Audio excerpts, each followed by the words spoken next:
بنسلط الضوء على الأحداث الرياضية الإيجابية وبنتكلم عنها بشكل بنكون فيه امتنان. الحلقة النهاردة يعني بشكر زمايلي في الإعداد، فكرنا وشفنا إيه اللي كان إيجابي. يمكن أكثر إيجابية كان بالأمس هو الجمهور المغربي الشقيق.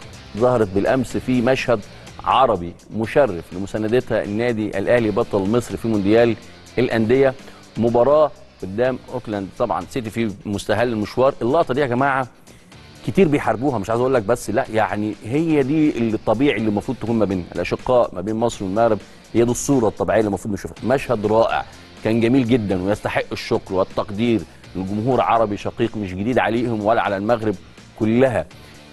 لفت الانظار طبعا كمان تصريحات لاعيبه اوكلاند سيتي ومدربهم بان جماهير المغرب كانت بتشجع النادي الاهلي، وده بيدل قد ايه الموقف كان فعلا مؤثر فيهم وكان ملحوظ وليه مردود بشكل كبير جدا. زي ما كان على اوكلاند سيتي كان ليه مردود ايجابي جدا على لاعبي النادي الاهلي في المباراه، وقد ايه كان سبب من اسباب النتيجه الايجابيه دي والحماس اللي شفناه. ومع اهات كله كوره حلوه زي ما انا قلت في بدايه الحلقه. شكرا للمغرب الشقيق والجمهور المغربي الشقيق.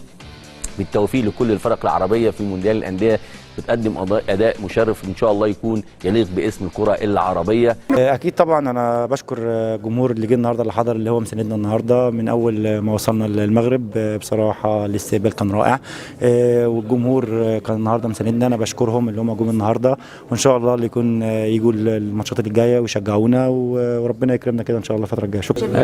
اكيد نشكرهم برشا على البادره الطيبه اللي قاموا بها اليوم. شفنا حضور جماهيري كبير ومسانده كبيره برشا من الجمهور المغربي، وهذا حاجه مش غريب عليهم.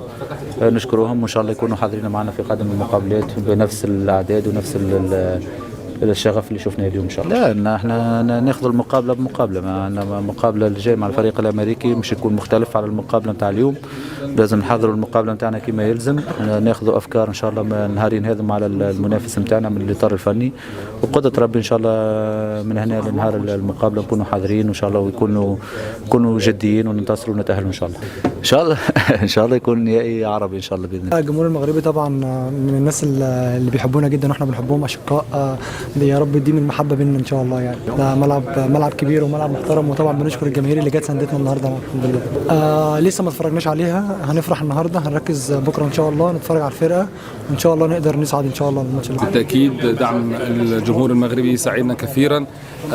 انا اول مره من ساعه ما مسكت الفريق أول مرة أبقى قدام هذا الكم من الجمهور، لأن للأسف في مصر غير مسموح بحضور الجماهير بهذه الكثافة، وبالتالي فأنا سعيد جدا أن أنا قدام جمهور عريض، ده جمهور كبير زي الجمهور المغربي، جمهور بيأزرنا طول المباراة، وده ساعدنا كثيرا أن احنا نكسب الماتش. أي مدرب بيتمنى أن هو يكون قدام جمهور زي الجمهور المغربي بيأزره وبيساعده.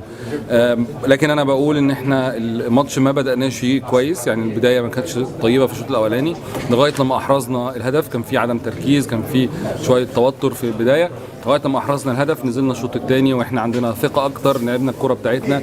المنافس بدا ان هو يهاجم ففتحت خطوطه، وبالتالي احنا استغلينا ده وقدرنا ان احنا نفوز بالمباراه باكتر من هدف.